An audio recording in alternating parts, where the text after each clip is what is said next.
Hi, my name is Nicole Baez. Today is December 1st, 2020, and this is Lab 4, the lymphatic and immune systems. This is the back of my paper. I will be referring to these two pieces of paper as well, and the directions right here.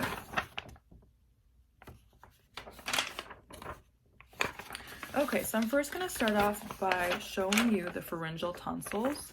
The pharyngeal tonsils are located posterior to the nasal cavity, as well as superior to the palatine tonsils, which are here and here. They are made of lymphatic tissue, and their job is to work with macrophages to destroy bacteria before it enters the bloodstream. Next up is the thymus. It is located inferior to the thyroid gland, in between the lungs and anterior to the heart. It is made of epithelial cells. It is made of fat tissue and lymphocytes. I'm just looking at the directions here. The function of the thymus is to recognize, the function of the thymus is to create T cells, T lymphocytes, which as well as thymic hormones, which make sure that the T cells are working properly, and this means making sure that the T cells are recognizing foreign antigens as well as providing immunity to the body. Next up, I'm going to explain innate immunity. So innate immunity has many different faces and many different forms. It comes in the form of anatomical and physiological barriers in the body. It comes in the form of defense cells, chemical reactions, and I believe that's it. So an example of, in innate immunity, an example of a physical barrier is the stratum corneum of the epidermal layer of the skin. This is an example of a physical barrier protecting the body from outside bacteria. An example of defense cells in innate immunity is natural killer cells. Natural killer cells bind to pathogens and destroy their cell membrane, which ends up destroying the rest of the body as well, the rest of the pathogenic body as well. And an example of a chemical reaction occurring with innate immunity is inflammation. And from the outside, inflammation looks like redness, it looks like swelling, and is very painful, or can be very painful. And from the inside, what's going on is white blood cells are rushing to the area to phagocytize the pathogens and start healing the area, the infected area. So with innate immunity, these are the same reactions, the same reactions occurring for each infected tissue in the body. So with adaptive immunity, it is different because it is a lot more specific to every different infection. In adaptive immunity is made up of lymphocytes, which are T cells, B cells, and as well as macrophages. And in adaptive immunity, what happens is initially a macrophage phagocytizes a foreign antigen in the body, and when it phagocytizes it, it keeps a part of the foreign antigen in its cell membrane, and it also keeps a part of the self antigen also in the cell membrane, so that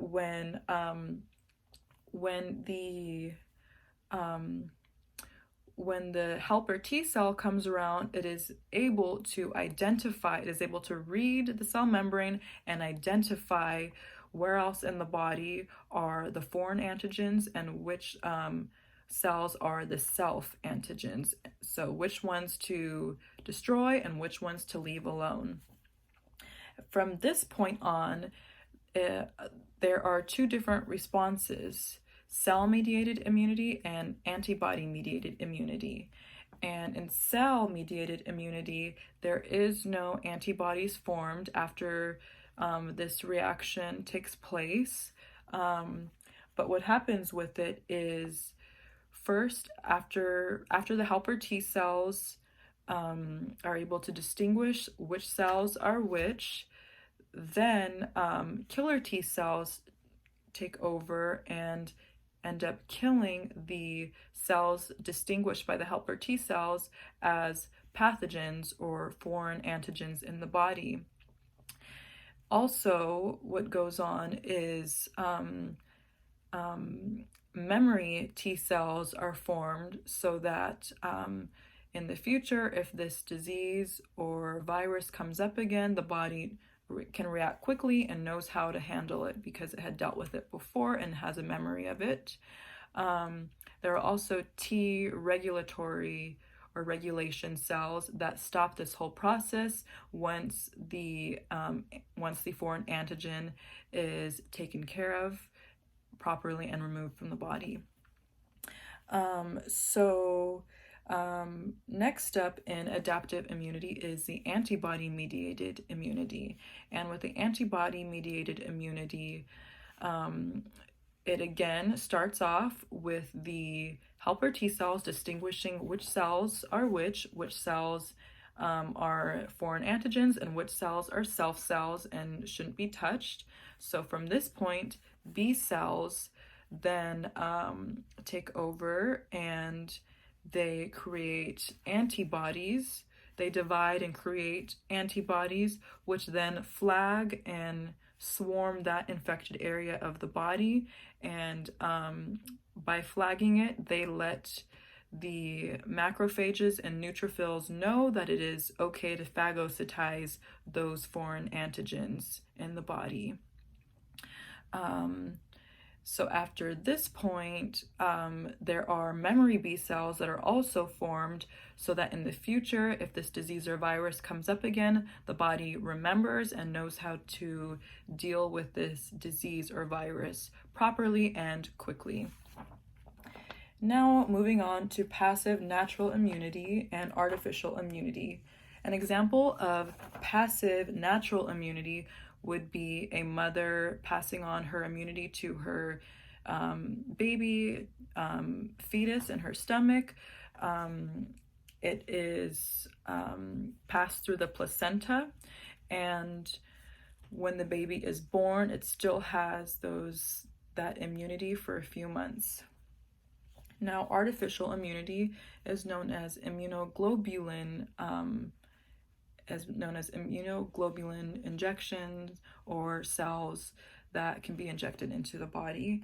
I have a personal example of immunoglobulin cell injection.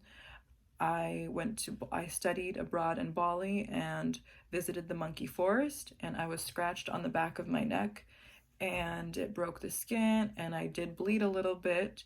The locals there reassured me that the monkeys most likely didn't have rabies, but I ended up getting rabies shots anyway, and the doctor did bring up the possibility of being injected with immunoglobulin antibodies in the infected area, but I did not move forward with this because it was a very sensitive area, being that it would be in the back of my neck and I was in a foreign country and it most likely wasn't rabies, so the pros and cons didn't weigh out and I just ended up getting the 5 rabies shots. I think I got 2 in Bali and 3 in the United States, and thank God everything turned out okay. Next up, I'm going to be explaining active natural immunity. An example of active natural immunity would be the body's natural way of healing from a disease and producing antibodies all on its own. An example of artificial immunity would be just a regular vaccine and your body acquiring antibodies that way. Now I'm going to briefly explain HIV and how it affects the immune system. HIV affects the immune system by infecting helper T cells in the body, macrophages, and other important cells of the body. When it infects these helper T cells, these helper T cells are not able to function properly. So if they can't function properly, they are no longer able to distinguish which cells are foreign antigens and which cells are self-antigens and should not be touched. So if they are not able to be distinguished, then now the B cells don't know which cells to flag with antigens. The B cells don't know which cells to flag with antibodies. The killer T cells don't know which cells that they should destroy. And so the immune system is just severely affected by HIV, and it also doesn't allow for